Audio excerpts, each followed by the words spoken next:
pain, confusion, then cold. A splash of icy water jars Franz awake. He gasps, blinking against the blur.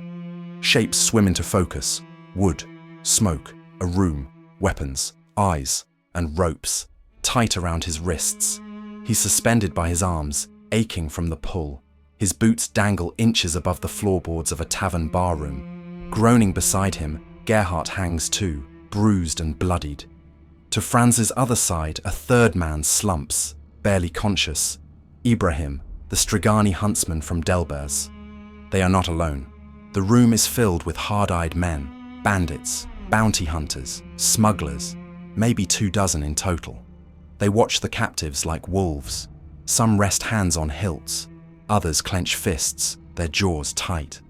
Above them looms a platform. A makeshift throne sits upon it, and on that throne, a skeleton clad in full plate armor, silent and unmoving. Dusty banners hang behind it, each bearing the fleur-de-lis, an old Bretonnian symbol. Faded, forgotten, but there is no sign of Cleo. No Dwinbar, no brother Heinrich. Franz's mind races. What had happened? He remembers the compound in the forest, creeping toward it under cover of trees. The neighing of a frightened horse, the low murmur of voices in the courtyard. A conversation. The proprietor, a thick-accented Bretonnian, speaking with a new arrival. A rider. Franz remembered that voice. And the eye patch. The one-eyed rider. It was him. The same man from Delbers. The one they'd seen in the street. The prime suspect in the Pegasus theft. Then came the botched infiltration. Gerhardt's wild sprint across the yard. The shouted alarm from the kitchen. The fight against the flustered kitchen staff. The door to the bar room, flung open by Franz, revealing a room full of armed men. They were overpowered within minutes. Not their finest hour. Franz glances sideways. Gerhardt's head lolls, water dripping from his hair. He grimaces, one shoulder clearly out of place, or worse. Still, the Middenheimer manages a weak grin. Then Franz turns to Ibrahim. The huntsman is barely breathing. Deep bruises line his jaw. "What is he doing here?" Franz whispers. Gerhardt just shrugs, then winces in pain. Then, movement. The crowd parts as a tall man strides forward. The one-eyed rider, the man from Delbers, the man from the Great Oak Inn. Greetings again, noble listener. Welcome back to the Temple of Verena, where truth is law and law is truth. I am Brother Clavius, your faithful chronicler. These accounts are drawn from actual play sessions of Warhammer Fantasy roleplay, as we plunge headlong into a version of the enemy within. Now, without further ado, let us rejoin our tale. Chapter 12, Den of Thieves. Meanwhile, Dwinbar runs through the dark forest panting, cursing in Khazalid with every breath. Behind him, the shouts of pursuers echo in the night. The dwarf did manage to crack a few skulls back in that courtyard, but was eventually forced to withdraw. That place was crawling with armed and roguish individuals. He doubles back through rough terrain, climbing slopes and ducking behind rocks, aiming for the rendezvous point where they'd left Brother Pius and Hannes earlier that evening. There, under the shadow of a craggy formation, he finds them, along with Brother Heinrich and Cleo, breathless and bruised. The mood is low and the atmosphere tense. "They've got Franz and Gerhardt," Cleo blurts. "We need to do something." Arguments follow. They're all exhausted. The compound is crawling with mercenaries. Heinrich, still wounded from the battle at the monolith, admits he's no use in a fight right now. Suggestions are made of returning to the road, seeking aid from the Knights Panther at Middenstag. But it would take a day or more on foot, and by then it may be too late. Pius offers calming words, psalms, but the tension is too raw. "I can't just sit here," says Cleo suddenly, frustration audible in his voice. Before anyone can stop him, he's disappeared into the trees. Dwinbar makes to follow, but Heinrich holds out a hand. "Let him go, Master Dwarf," he says. "He needs some space. We all do. We need to think about our next step. Not doing that is what's brought this upon us. Back in the bar room, the one-eyed man circles the captives. He pauses beside Ibrahim, spits a glob of dark chewing tobacco at his feet. Same type of tobacco as found in the wizard's tower a few days ago. "This stinking Strigani a friend of yours?" he sneers.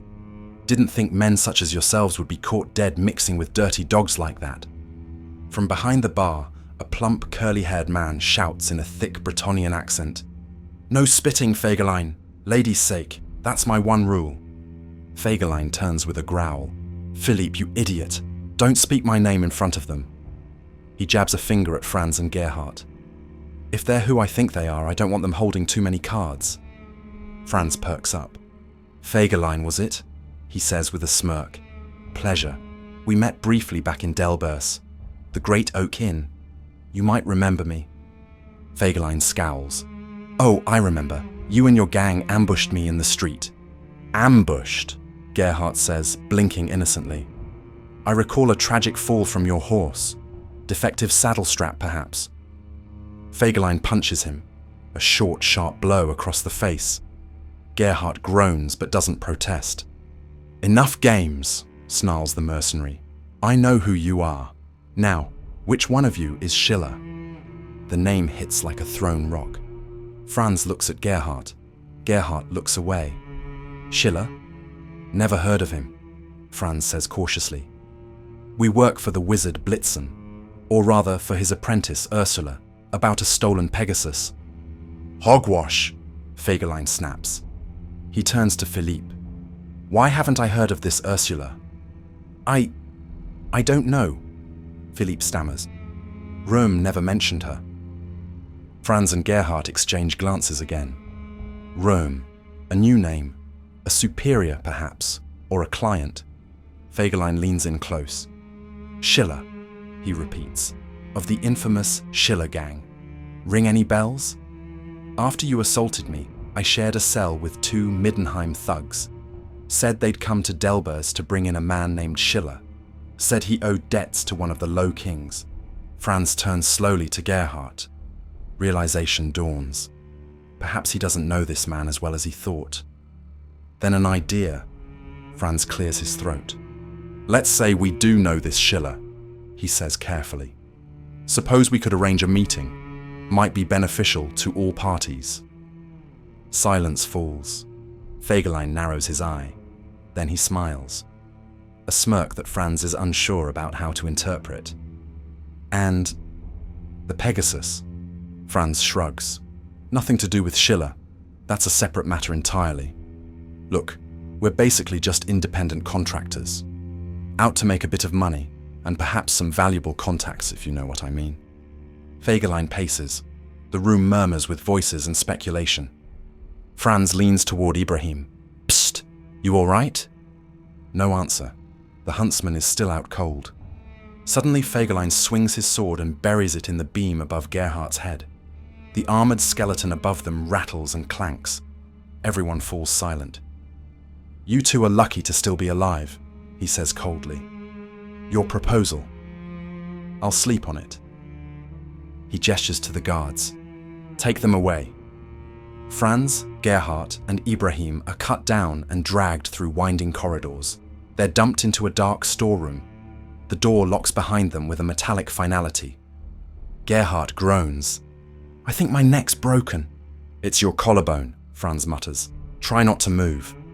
"Well, at least the other guy is with more now," Gerhardt sighs. Meanwhile, Cleo creeps through the underbrush, back towards the compound. Tears in his eyes, unsure if his friends are alive. Moonlight filters through the branches. He crouches beneath a mossy stone wall and listens. Voices, 2 men, one gruff, the other nervous. One of them, an accent, foreign. "Relax, Philippe," the gruff voice says. "Everything's under control." "I don't want to anger Röhm, and I don't want my cousin to lose his prize," the nervous accented voice replies. "I understand, but you don't think I'm really cutting those 2 idiots a deal, do you?" Cleo's heart races. If he were to make a guess, those idiots could very well be Franz and Gerhardt. "Then why keep them alive?" Philippe asks. Because Schiller's a valuable asset. If he's truly connected to the man, then we've got leverage. There's a pause. The man? Philippe whispers. Are you sure? Pretty sure. Those thugs I talked to weren't kidding. They looked terrified. And if the man is eyeing Delbers, I want in. I want leverage over Rome. You get me? Philippe laughs nervously. You're crazy, Fegelein. You're telling me associates of the man are locked in my inn. Potentially. We'll know soon enough. Get the wagon ready. We load the beast and head for Delbers at first light.